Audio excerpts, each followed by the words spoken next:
Hi and welcome. Thank you to my new subscribers for your recent subscription to my channel. Thank you, thank you, thank you.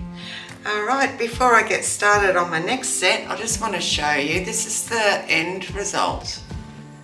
This is the result after resining. They look really nice when they're resined. On the backs, I do give them a coat of paint, a protective layer of varnish, and then I put the backings on. So, but that's a good start. That's a very nice stone coat resin finish.